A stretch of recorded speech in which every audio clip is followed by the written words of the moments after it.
Hello and welcome to this video for Cubing World. This is going to be a beginner's tutorial for Pyraminx. It's going to be the Bob Burton method. That's what it's called. It doesn't really have an official name, but that's what everyone calls it. So this is a great method for people who don't really want to learn the algorithms to solve Pyraminx.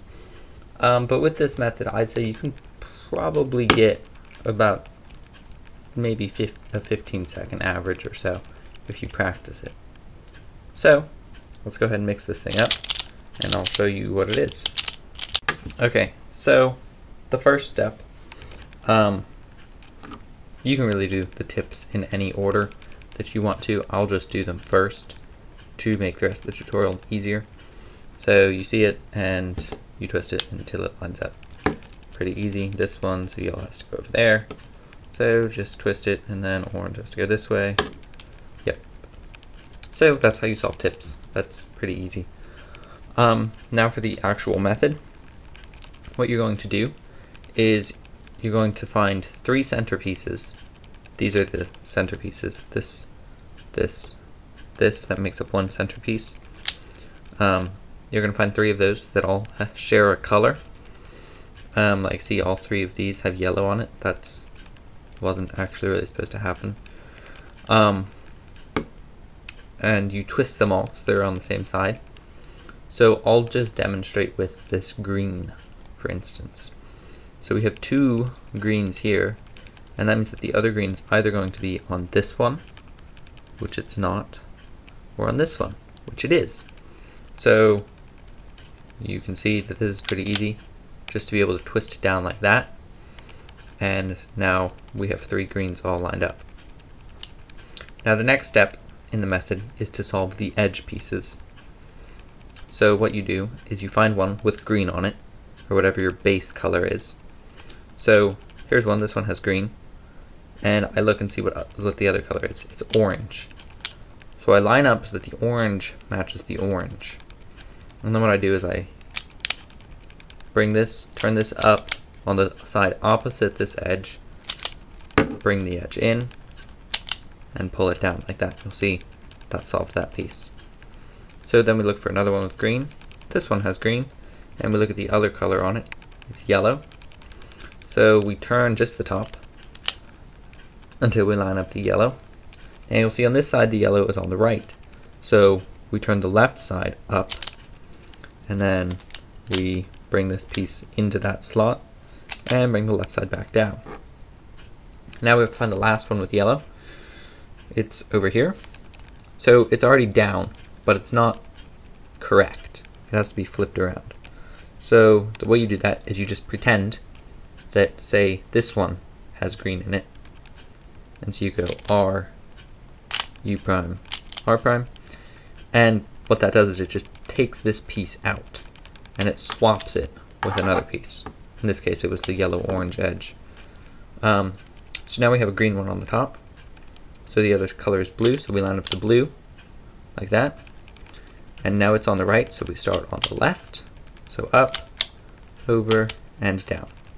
Now you'll see the cube is not solved, so we turn the whole cube like this. So now we have yellow on the bottom. So what we do now is we start over. So in this case, all the yellows are already facing down, so that's good. Now there aren't any yellows on the top, but the yellow isn't solved. So here's the yellow piece. Now this is the same thing that we had a minute ago. We'll have to bring it out. So we pretend this piece, for instance, has to go down there. So we go R, U prime, R prime, and now we have a yellow piece on top. So we see the other color is blue.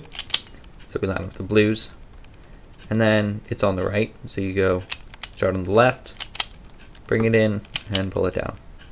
Now you'll see the cube still not solved, so again you just turn it to the right.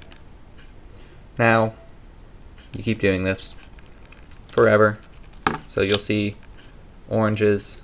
Here's the other orange piece, so we bring it down. Once again, we don't have any oranges up here, So we'll pretend this piece, how about this time instead? We'll pretend this piece has to go down here. So we left, over, down, and now here's the orange piece, it's got blue. So we do that, and now you'll see blue, blue, we line that up. It's on the left, so we start on the right. We bring the right up, over, down, and you'll see we are just one turn away from solving it like that. So that's the basics of the method. You pretty much do the same thing over and over again until you eventually solve it. So I'll go through one more example solve. Let me just mix this up.